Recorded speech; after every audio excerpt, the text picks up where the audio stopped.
नमस्कार विद्यार्थिनींनो.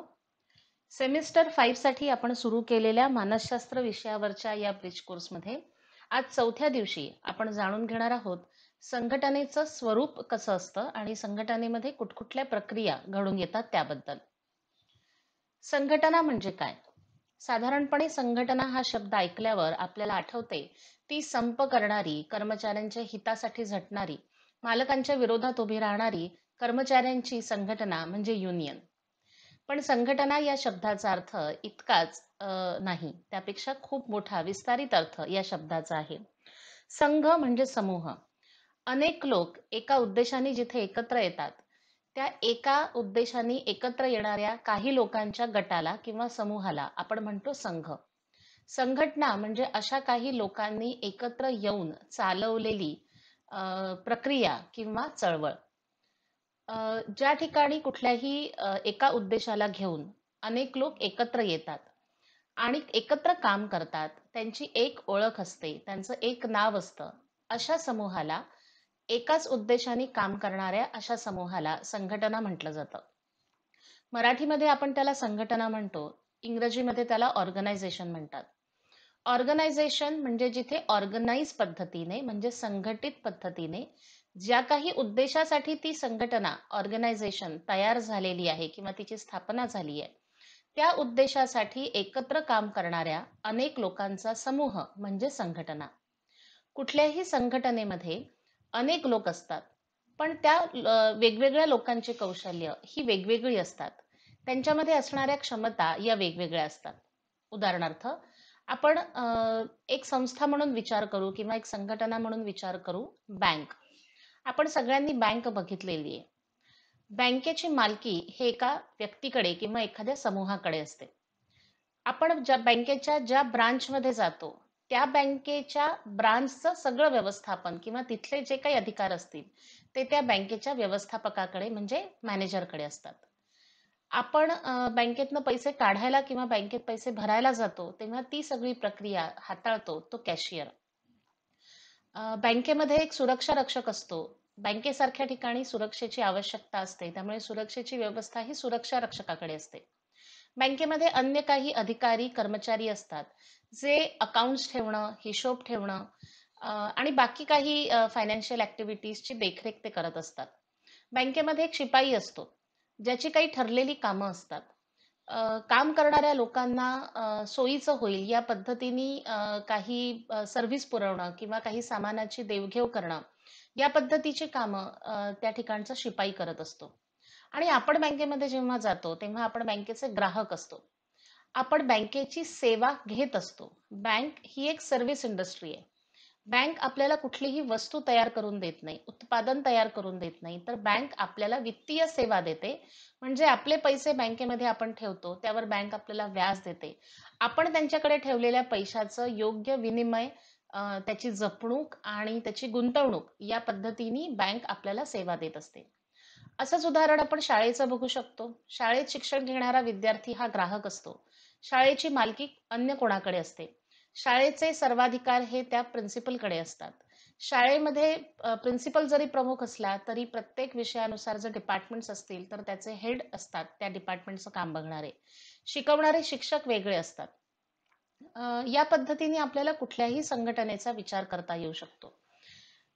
तर या दोन उदाहरणावरून आपल्याला स्पष्ट होईल की किंवा आपण एखादं उत्पादन संघटनेचं उदाहरण बघू, जिथे काहीतरी वस्तू तयार होते. उदाहरणार्थ दिवाळीचे आकाशकंदील तयार करणं हे एखाद्या संघटनेचं काम असेल किंवा सजावटीच्या वस्तू तयार करणं किंवा बल्ब तयार करणं किंवा पार्लेजी फॅक्टरी आपल्याकडे नागपूरला इथे जवळ आहे, तर बिस्किट्स बनवणं हे उत्पादन त्या फॅक्टरीमध्ये तयार होतं. तर त्याही फॅक्टरीचा एक मालक असतो, एक व्यवस्थापक असतो.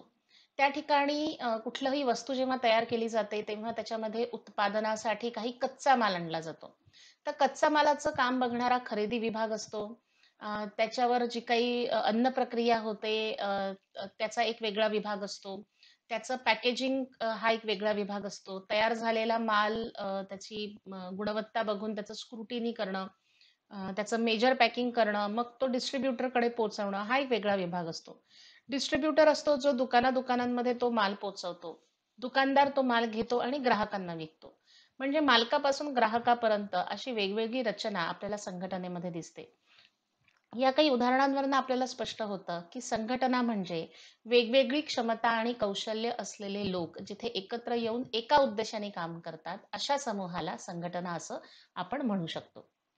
आता आपण बघूया, की संघटनेचे महत्त्वाचे 3 घटक कोणते? कुठल्याही ऑर्गनायझेशनला काम करण्यासाठी 3 महत्त्वाचे घटक असतात. ते म्हणजे कर्मचारी, म्हणजे त्या ठिकाणी काम करणारी माणसं. मग ती वेगवेगळ्या पदावर, वेगवेगळ्या पद्धतीचं काम करत असतील, तरी त्या ठिकाणी काम करणारी माणसं.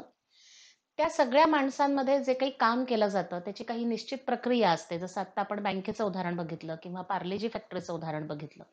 आणि ही सगळी प्रक्रिया सोयीची व्हावी किंवा त्याच्यामध्ये कमीत कमी चुका व्हाव्या, जास्तीत जास्त पद्धतीने प्रभावी दृष्टीने काम करता यावं म्हणून काही तंत्रज्ञान वापरलं जातं.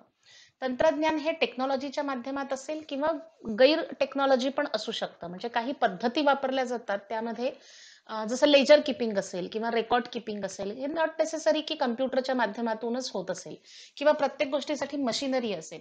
काही तंत्रज्ञान हे मशिनरीशी संबंधित असतं, पण त्याच्याशिवाय पण काही पद्धती, प्रक्रिया असतात, ज्या ही सगळी माणसं सांभाळत असतात आणि त्या ठिकाणी काम त्या संघटनेचं होत असतं. म्हणून असं म्हटलं जातं, की कुठलीही संघटना, संस्था किंवा ऑर्गनायझेशन तिला जर काम करायचं असेल, तर कर्मचारी, प्रक्रिया आणि तंत्रज्ञान हे 3 महत्त्वाचे घटक एकमेकांशी संबंधित, एकमेकांशी कनेक्टेड असतात आणि एकमेकांना मदत पण करत असतात आणि एकमेकांवर आधारभूत सुद्धा असतात. तर असे 3 घटक संघटना चालवतात. संघटनेचे किंवा संस्थांचे आपल्याला 3 प्रकार सांगता येतील. पहिला प्रकार म्हणजे सेवा देणाऱ्या संघटना. जसं मी आत्ता म्हटलं, की बँकिंग किंवा शाळा, कॉलेज किंवा हेल्थ सिस्टीम आपण दवाखान्यात जातो आणि तिथे आपण सेवा घेतो. पॅथॉलॉजी असेल तिथे जाऊन आपण काही ब्लड सॅम्पल देतो आणि आपण चेकअप करून घेतो.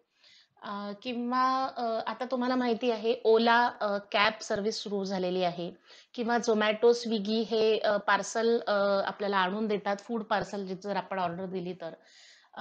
तर या काही सर्व्हिस ओरिएंटेड इंडस्ट्रीज आहेत, ज्यामध्ये त्या फक्त कुठलंही उत्पादन तयार करत नाही किंवा उत्पादन विकत नाही, तर त्या सेवा विकतात, सर्व्हिसेस विकतात.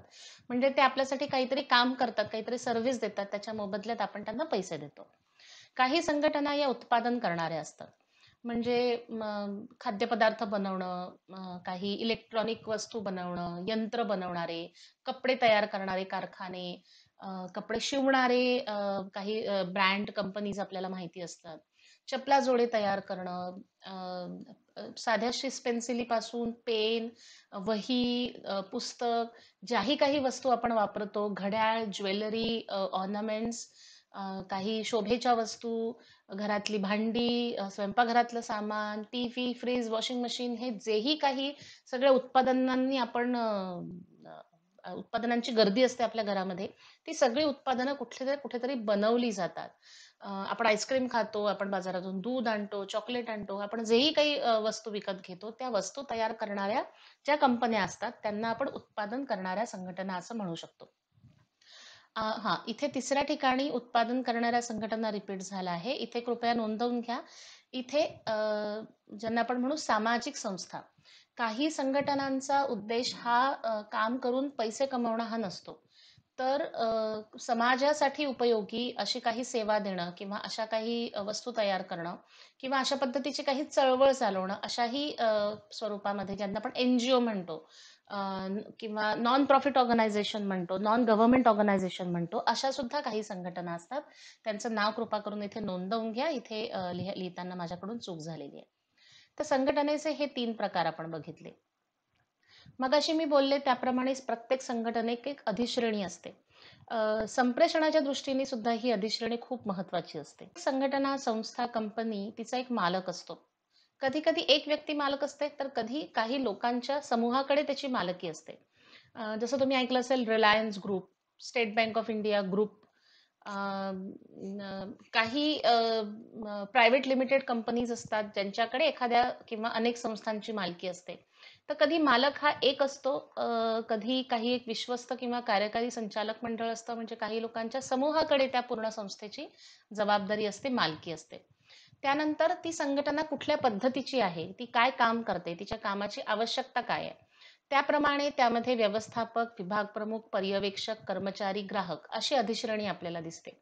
जर खूप मोठ्या प्रमाणावर त्या कंपनीचं काम चालत असेल, तर मालक आणि विश्वस्त कार्यकारी संचालक यांच्यासोबत आणखीन एक लेव्हल असते, ती म्हणजे सीईओ, चीफ एक्झिक्युटिव्ह ऑफिसर. ज्याच्या हाताखाली अनेक मॅनेजर्स काम करतात. त्यांच्या हाताखाली वेगवेगळ्या डिपार्टमेंटचे लोकं काम करतात. त्यांच्या हाताखाली पर्यवेक्षक म्हणजे सुपरवायझर असतात. सुपरवायझरच्या हाताखाली कर्मचारी असतात आणि अल्टिमेटली हे सगळं सर्व्हिस किंवा उत्पादन ज्यांना पुरवलं जातं, ते ग्राहक असतात.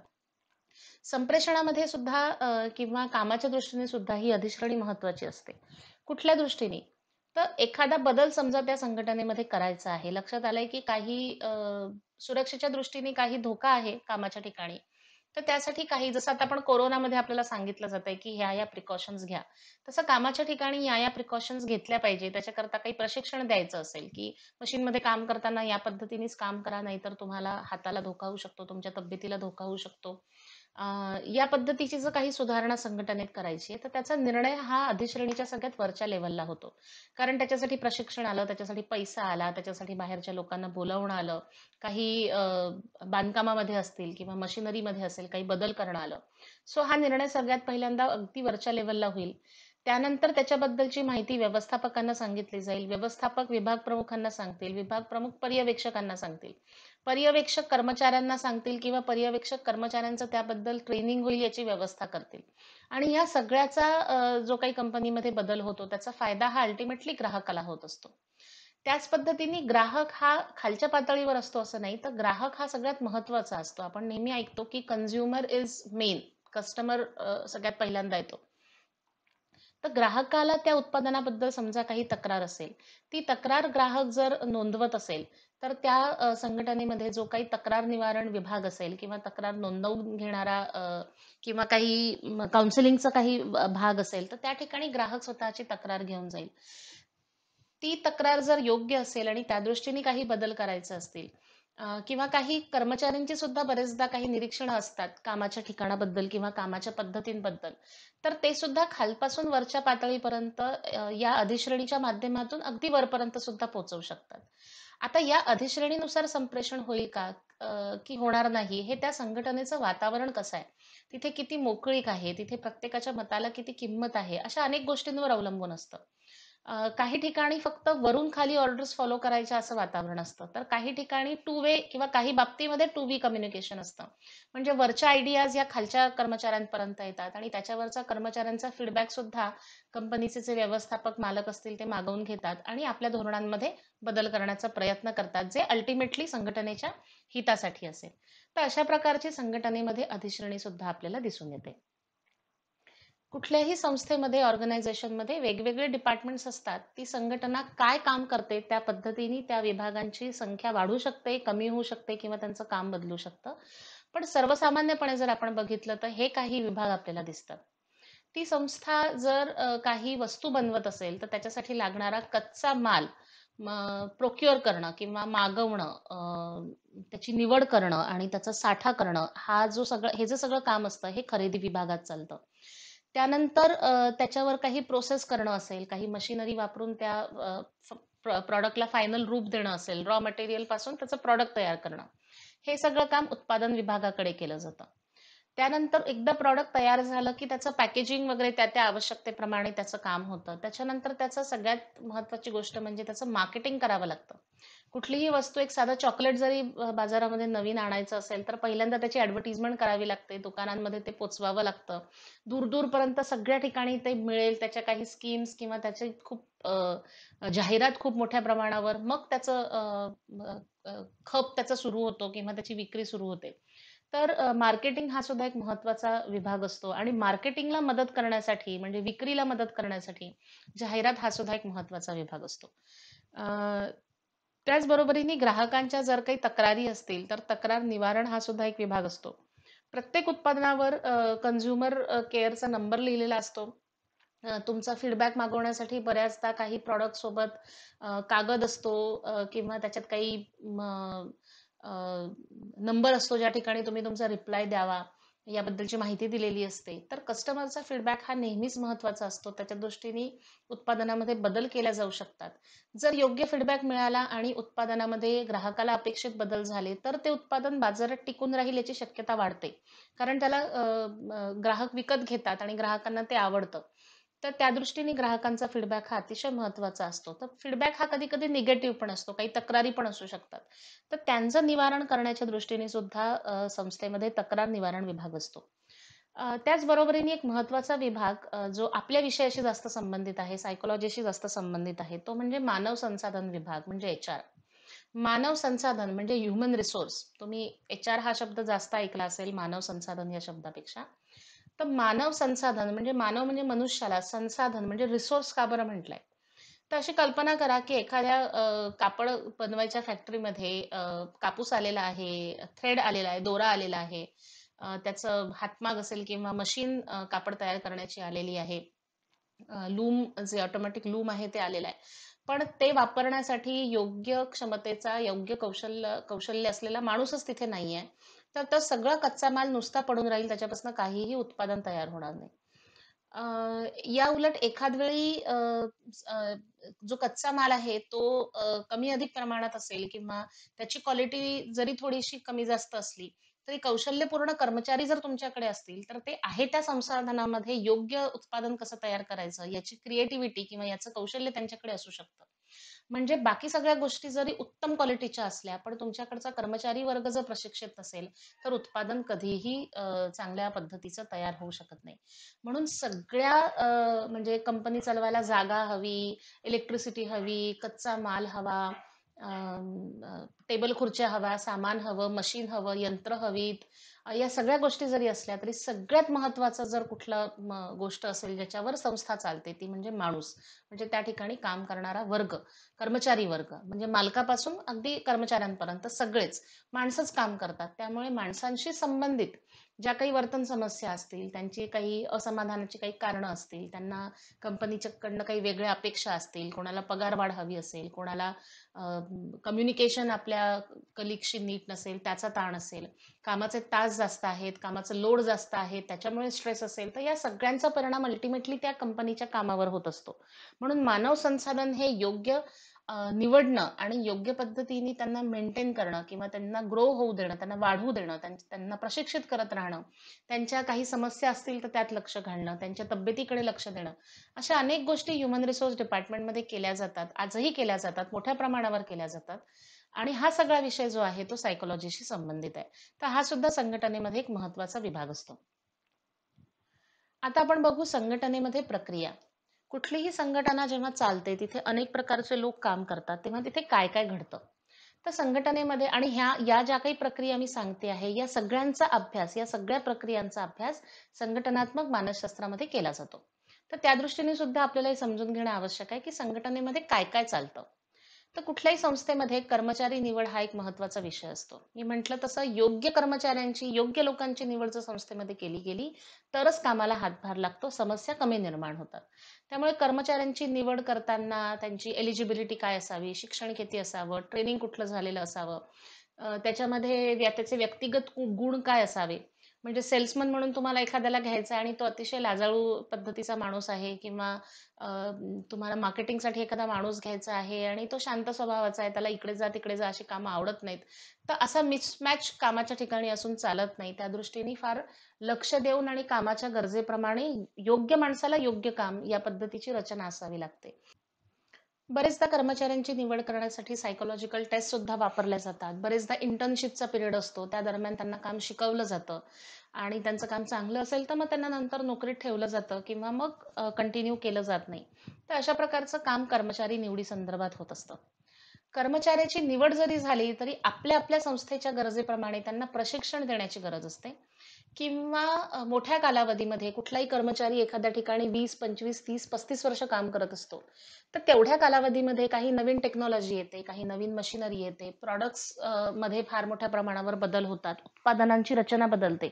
तर त्या दृष्टीने त्यांना वेळोवेळी प्रशिक्षण देण्याची सुद्धा व्यवस्था संघटनेमध्ये असावी लागते. कुठलीही संघटना तेव्हाच पुढे जाते जेव्हा मध्ये योग्य नेतृत्व देऊ शकणारे लोक असतील. म्हणजे लीडरशिप संस्थेतली कशी असावी? कशा पद्धतीने संस्था पुढे जावी त्याच्यासाठी काही विजन असतं, काही दृष्टी असते, की आपण हे अचीव्ह करू, हे आपले गोल्स आहेत. मग आपण या रँकवर पोहोचू. मग आपला खप एवढा वाढेल, त्याने आपल्याला इतका फायदा होईल. आपण जास्त प्रॉफिट बनवू, मग आपण आणखीन मोठी कंपनी करू, मग आपण सगळ्यांना पगारवाढ देऊ शकू. हे सगळं जमवून आणण्यासाठी काहीतरी एक विजनरी व्यक्ती असावी लागते किंवा एक पद्धतीचा विचार असावा लागतो. जो सगळ्यांचं नेतृत्व करतो, जो सगळ्यांना घेऊन पुढे जातो.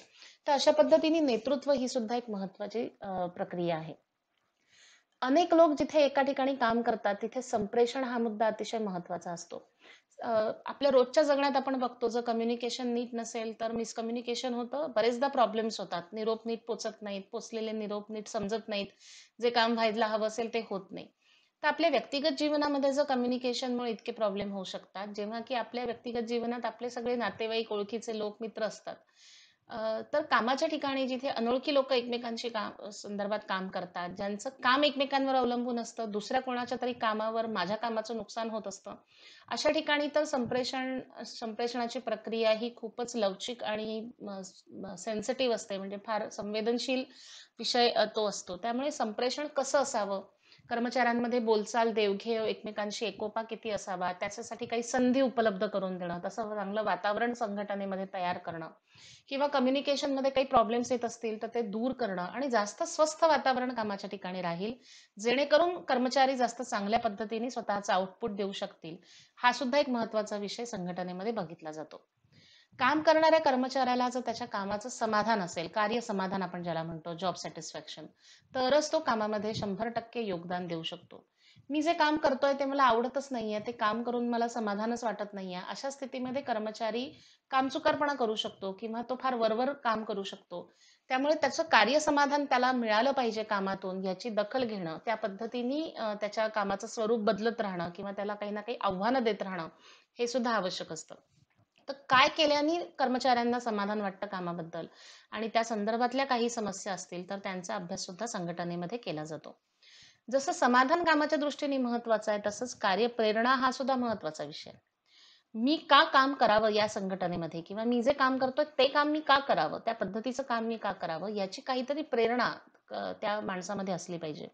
रोज सकाळी उठून एकाच ठिकाणी जाऊन एकाच पद्धतीचं काम वर्षानुवर्ष करत राहणं हे कुठल्याही प्रेरणेशिवाय शक्य नसतं. मला जसं वाटत असेल, की मला याच्यामध्ये काहीतरी पदोन्नती मिळेल, मला प्रमोशन मिळेल, मी चांगलं टार्गेट अचीव्ह केलं, मी चांगलं काम केलं तर मला काहीतरी रिवॉर्ड मिळेल, बक्षीस मिळेल, माझा पगार वाढेल, मला कंपनीकडनं आणखीन काही सोयी-सुविधा मिळतील. तर काही लोक या प्रेरणेने प्रेरित होऊन काम करतात. काही लोक त्या संघटनेचं जे काही नाव असेल, त्याचं समाजामध्ये जे काही स्थान असेल, ते त्यांना खुणावत असतं. त्याच्यासाठी तिथपर्यंत पोहोचण्याचा प्रयत्न करतात. काही लोक आर्थिक प्राप्ती एवढाच हेतू ठेवून काम करतात, तर काही लोक आपल्याला संघटनेच्या अगदी वरच्या पातळीपर्यंत पदोन्नती हवी आहे, या प्रेरणेने काम करत असतात.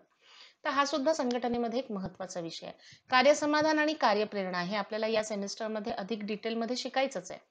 त्याच पद्धतीने कार्यताण, कामाचा जो काही ताण असतो, कामाच्या ठिकाणचा जो काही स्ट्रेस असतो, त्या संदर्भातही आपल्याला या सेमिस्टरमध्ये शिकायचं आहे.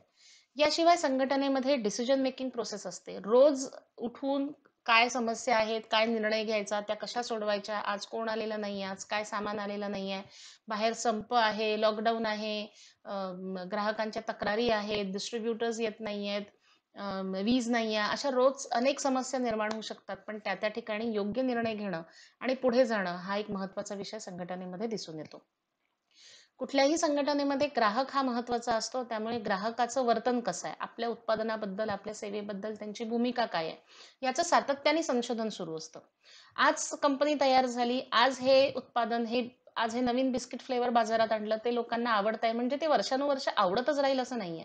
लगेच 6 महिन्यांनी त्यांची आवड बदलू शकते. त्या दृष्टीने उत्पादनामध्ये बदल जर व्हायला हवे असतील, तर त्यासाठी संशोधन करत राहावं लागतं. म्हणजे सारखा त्यांचा फीडबॅक घेत राहणं, हा एक खूप मोठा विषय आहे. याचं खूप वेगळं तंत्र आहे, की कन्झ्युमरचा फीडबॅक कसा मिळवावा, त्याचा एनालिसिस करणं, त्या दृष्टीने आपल्या ठिकाणी काही बदल करणं. तसंच प्रत्येक संघटनेला जर वाढत राहायचं असेल, स्वतःचा विकास घडवून आणायचा असेल, तर त्याच्यासाठी सुद्धा संशोधन आणि विकास म्हणजे ज्याला आपण म्हणतो research and development, R&D. R&D department सुद्धा प्रत्येक संघटनेमध्ये असतं. म्हणजे आपण ज्या उद्देशाने संघटनेमध्ये काम करतो, ज्या उद्देशाने ही कंपनी आपण तयार केली आहे, चालवतोय, ते उद्देश पूर्ण होतंय का? त्यासाठी आपल्याला काही मार्ग बदलण्याची आवश्यकता आहे का? किंवा आपल्याला बदलत्या जगानुसार काही स्वतःमध्ये बदल करून घ्यायचे आहेत का? आपल्याला टिकून राहण्यासाठी, स्पर्धेमध्ये टिकून राहण्यासाठी काय-काय केलं पाहिजे? काही नवीन धोरणं आखली पाहिजेत, काही नवीन पद्धती अवलंबल्या पाहिजेत. अशा अनेक गोष्टींबद्दल संशोधन आणि त्या दृष्टीने मग संघटनेचा विकास, हे सगळं या डिपार्टमेंटमध्ये चालत असतं. ग्राहक सेवा, कन्झ्युमर सर्व्हिस हा सुद्धा एक महत्त्वाचा विषय आपण त्याच्याबद्दल बोललेलो आहे. आणि या सगळ्यांचा एकत्रित परिणाम जो काही असेल, तर त्यातून संघटनेचा विकास कसा साधता येईल, हे सगळं उद्दिष्ट या सगळ्या प्रक्रिया चालवण्यामागे असतं. कारण जर संघटनेचा विकास झाला, संस्था मोठी झाली, कंपनी मोठी झाली, तिचा प्रॉफिट वाढला, तर त्या ठिकाणी असणाऱ्या प्रत्येकाचाच त्यातनं फायदा असतो. सो अल्टिमेटली या सगळ्या गोष्टी ज्या आहेत, त्या कुठल्याही संघटनेमध्ये घडत असतात. संघटनेचं हे थोडंसं आतलं स्वरूप जर आपण समजून घेतलं, तर आपल्या सेमिस्टरच्या सिलॅबसमध्ये जेव्हा आपण कार्यसमाधान, कार्यप्रेरणा, कार्यताण या गोष्टींबद्दल जेव्हा आपण चर्चा करू, तेव्हा साधारणपणे कुठल्याही कंपनीचं, फॅक्टरीचं काम कसं चालतं हे आपल्या डोळ्यासमोर असणं आवश्यक आहे. आणि म्हणून या काही गोष्टी समजावून सांगण्याचा या व्हिडिओ ट्युटोरियलमध्ये मी प्रयत्न केला. अ, मला खात्री आहे, की जेव्हा आपण अधिक डिटेलमध्ये यातल्या काही गोष्टी बघू, तेव्हा या व्हिडिओ ट्युटोरियलचे काही रेफरन्सेस तुम्हाला नक्की आठवतील आणि तुम्हाला त्याचा फायदा सुद्धा होईल.